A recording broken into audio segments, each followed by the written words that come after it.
நேரடி நெல் கொள்முதல் நிலையம் திறக்காத காரணத்தால் நெல் கொள்முதல் நிலையத்தில் கொட்டப்பட்டிருந்த நெல் மூட்டைகள் மழையில் நனைந்து சேதம்.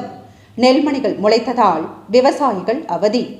மயிலாடுதுறை மாவட்டத்தில் இந்த ஆண்டு குறுவை சாகுபடி பட்டத்தில் 98,000 ஏக்கர் பரப்பளவில் குறுவை நெல் சாகுபடி செய்யப்பட்டது.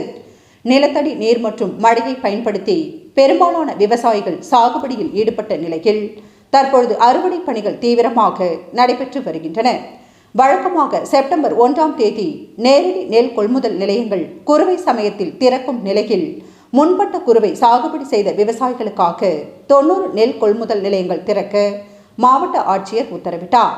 கொள்முதல் நிலையங்கள் திறந்தாலும் கொள்முதல் நிலைய ஊழியர்களுக்கு பணிகள் ஒதுக்கீடு செய்யாத காரணத்தால் கொள்முதல் நிலையங்கள் இன்னும் செயல்படவில்லை.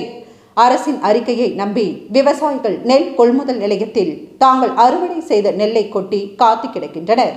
வைத்தீஸ்வரன் கோயில் பகுதியில் அறுவடை செய்யப்பட்ட நெல்மணிகள் 100 டன் அளவு கொண்ட சுமார் 5000 மூட்டை நெல்மணிகளை நேரடி நெல் கொள்முதல் நிலையத்தில் கொட்டி காத்து கிடந்தனர். சமீபத்தில் பெய்த மழை நீர் நெல் கொள்முதல் நிலையத்தை சூழ்ந்து நெல்மணிகளை நனைத்ததால் மழையில் நனைந்த நெல்மணிகள் அனைத்தும் முளைக்க தொடங்கியுள்ளன. இதன் காரணமாக நெல் கொள்முதல் நிலையத்தை திறந்தாலும் முளைத்த நெல்மணிகளை கொள்முதல் செய்ய மறுப்பார்கள் என்பதால் விவசாயிகள் மிகுந்த வேதனை அடைந்துள்ளனர். பாதிக்கப்பட்ட தங்களுக்கு நிவாரணம் வழங்குவதுடன் உடனடியாக நெல் கொள்முதல் நிலையங்களை திறக்க நடவடிக்கை எடுக்க வேண்டும் என விவசாயிகள் கோரிக்கை விடுத்துள்ளனர்.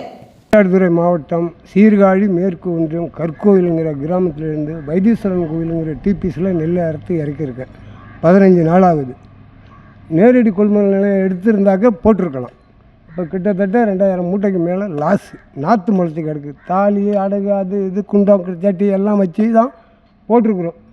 இந்த கவர்மெண்ட்டு இந்த கொள்முதல் நிலையத்தை நெல் பிடிக்க தவறி விட்டது. சீக்கிரமாக இந்த நெல்லை பிடிச்சா எங்களுக்கு கொஞ்சம் நல்லா இருக்கும். நஷ்டம் எடுக்கு மேலே நஷ்டம் 10 லட்ச ரூபாய்க்கு மேலே நஷ்டம் இருக்குது. ஒரு ஏக்கருக்கு 30,000 செலவுங்க. விவசாயம் பாதிக்கப்பட்டு கற்கோயிலேருந்து கொண்டாந்து நான் 15 நாளைக்கு நெல் அடக்கி வச்சுருக்கோம். விவசாயம் நேற்று டிபிஸ் திறக்காத காரணத்தால் எங்களுக்கு டயத்தில் திறக்காத காரணத்தால் நெல் நாற்று முளைச்சி நெஸ்டடு நிறைய ஆயிடுச்சு. ஏக்கருக்கு 30-40,000 செலவு பண்ணி ஒன்றும் புண்ணியம் இல்லாமல் நாற்று நடந்து கிடக்கு. நகை நட்டெல்லாம் வச்சு குண்டாலாம் கொலையெல்லாம் வச்சு நட்டு ஒன்றும் புண்ணியம் இல்லை.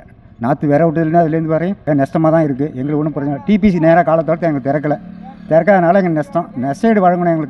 எங்களுக்கு அதுக்குள்ளே தக்கன நெஸ்டடு வழங்க கேட்டுக்கொள்கிறோம். செய்திகளை உடனுக்குடன் தெரிந்து கொள்ள ஆக்ஷன் 4 நியூஸ் சேனலை லைக் பண்ணுங்க, ஷேர் பண்ணுங்க, கமெண்ட் பண்ணுங்க. கூடவே பெல் பட்டனை அழுத்தி சப்ஸ்கிரைப் பண்ணுங்க.